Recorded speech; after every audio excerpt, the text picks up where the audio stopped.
Assalomu alaykum.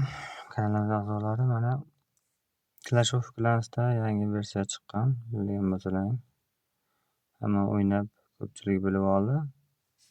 Bu yerda mana yangi giroy chiqqan. Mana Dragon, Gersik Dragon degan chiqqan yangi versiyada. Mana chiqqan ko'p narsa bo'lgan, almashgan. Mana Aldiska mashinalariga yangi urgan chiqqan. Mana Agni pushkaga, shularga yangi urgan chiqqan. Telsalarga yangi urgan chiqqan. Shularga ko'p narsaga chiqqan. Bu yerda yangi qushlar chiqqan. Mana hayvon chiqqan. Buni ochganim yo'q hali. Va faqat farmlar ishlagan, faqat resurslarda ishlaydi, urar ekan faqat menimcha. Ishlab ko'rganim yo'q menda. Shu resurs deyapti.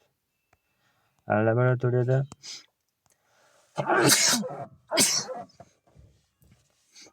mana Dragoncha chiqqan. Yangi versiya Dragonchaga chiqqan. Mana Elektro Titanga chiqqan. Yangi urgan. Keyin mana tiriltiradigan zaklaninglar shunga suvga, elektrga chiqqan. Yangi Vedmaga chiqqan yangi versiya, Diska Gunchaga yangi versiya chiqqan. Keyin mana kam demasin parashyut, katta sharamga ham urgan chiqqan bir. Ko'p shunaqa urushlar bo'lyapti. Bilgansiz, ligalar boshlangan, mana ligalarni boshlayapmiz. Boshlabdi mana. Bu yerda Gold propiska sotib olganmiz mana. Bu yerda shuni chataq qilib qo'yibdiki, mana yerda buni o'ziniki yaxshi edi. Bu yerda narsalarni ko'rib, o'zimizga ma'qul kelganini urib, shunaqa urgan ko'tarib olardik bu yerda. Endi meni bir kunda bir mahal urush qo'yibdi, 5 ta 6 ta urish. Tushunarsiz qo'yibdi, g'alati qo'yibdi. O'zini eski holati yaxshi edi shu.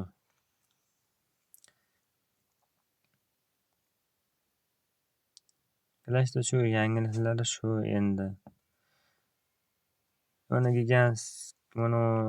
Giga bombaga naqa chiqqan mana. Urgan chiqqan ko'p.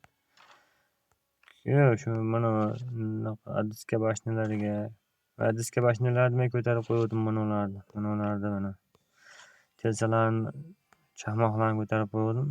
Mana chatoq bo'lib ketdi. Yo'qolib ketdi.